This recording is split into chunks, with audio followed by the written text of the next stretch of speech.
नमस्कार दोस्तों, स्वागत है हमारे चैनल पर। क्या कबीर जी के ब्राह्मणीकरण की कोशिश उनके ब्राह्मण विरोध की धार को कुंद करने की चेष्टा है या उनका ब्राह्मणीकरण ब्राह्मणों की उदारता का प्रतीक है?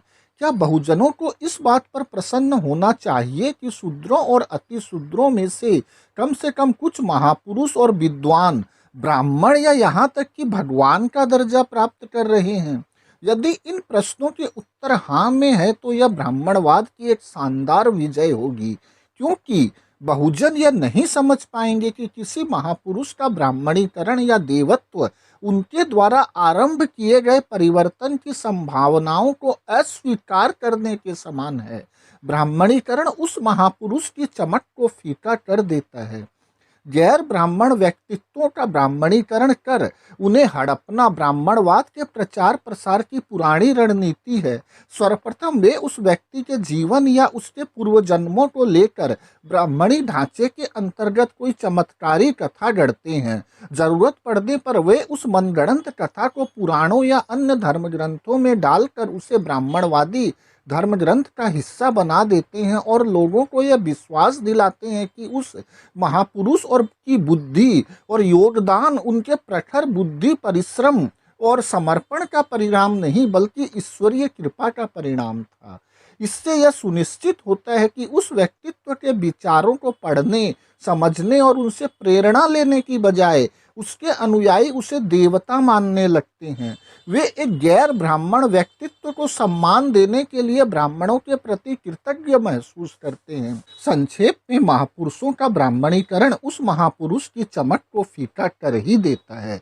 इसलिए ब्राह्मणीकृत कबीर उसी बात का समर्थन करते प्रतीत होते हैं जिसका भी वास्तव में घोर विरोधी थे। इस प्रकार एक उभरते हुए आंदोलन को शुरुआत में ही कुचल दिया जाता है। उनकी विरासत को ब्राह्मणवादी ढांचे में ढालने की कोशिशें कैसे हुई, देखिए।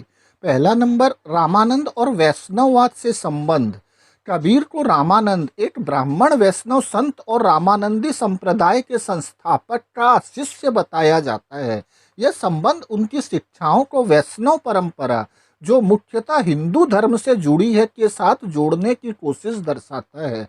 हालांकि कबीर की निर्गुण भक्ति रामानंद के सगुण विष्णु पूजा दृष्टिकोण से भिन्न थी। 2 नंबर, जातिगत पहचान और ब्राह्मणवादी। कबीर की जाति को लेकर विवाद है। कुछ स्रोत उन्हें जुलाहा बताते हैं जबकि कुछ दावे हैं कि वे ब्राह्मण विधवा के पुत्र थे। ब्राह्मण जन्म की कहानी उनकी शिक्षाओं को उक्त जाति से जोड़कर स्वीकार्य बनाने की कोशिश थी।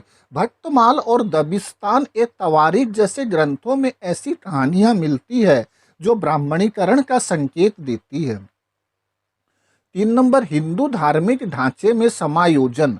कबीर के दोहे और शिक्षाएं सिख धर्म के गुरु ग्रंथ साहिब, संत गरीब दास के सतगुरु ग्रंथ साहिब और धर्मदास के कबीर साहिब में शामिल है। कुछ हिंदू संप्रदायों ने उनकी निर्गुण भक्ति को सगुण परंपराओं के साथ जोड़कर प्रस्तुत किया, जिससे उनकी कर्मकांड विरोधी विचारधारा को कमजोर किया गया। साहित्यिक और धार्मिक समायोजन। कबीर की रचनाओं को कुछ ब्राह्मणवादी विद्वानों ने इस तरह प्रस्तुत किया कि वे हिंदू धर्म के भीतर वैष्णव या शैव भक्ति के हिस्से के रूप में देखे जाए। उनकी रचनाओं में राम और हरि जैसे शब्दों को वैदिक संदर्भों से जोड़ा गया, जबकि कबीर का राम एक निराकार सर्वव्यापी ईश्वर को संदर्भित करता है, न कि वैष्णव परंपरा के दशरथ पुत्र राम को। गलत दृष्टिकोण। कबीर के दोहे आज भी स्कूलों में पढ़ाए जाते हैं, जैसे कि कक्षा 10 के हिंदी पाठ्यक्रम में, लेकिन वहां उनकी शिक्षाओं को अक्सर केवल आध्यात्मिक दृष्टिकोण से पढ़ाया जाता है, न कि सामाजिक सुधार के नजरिए से। 6 नंबर, आधुनिक मीडिया। आजकल यूट्यूब और अन्य प्लेटफार्म पर कबीर के भजनों को भक्ति संगीत के रूप में प्रस्तुत किया जाता है, जिसमें उनके सामाजिक संदेश को कम ही जगह मिलती है। यह कबीर जी को क्रांतिकारी कवि के बजाय भक्ति कवि के रूप में पेश करने की एक चाल है।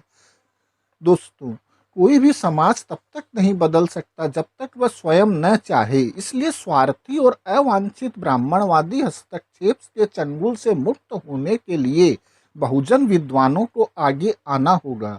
धर्म और संस्कृति की आड़ में ब्राह्मणों द्वारा समाज पर थोपे गए प्रतीकों और मिथकों के पीछे छिपे षड्यंत्र को समझते हुए उन्हें न्याय, स्वतंत्रता और समानता के परिप्रेक्ष्य में इन मिथकों और प्रतीकों की पुनर्व्याख्या करनी होगी।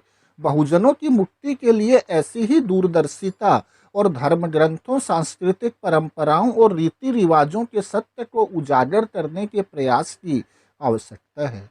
धन्यवाद दोस्तों।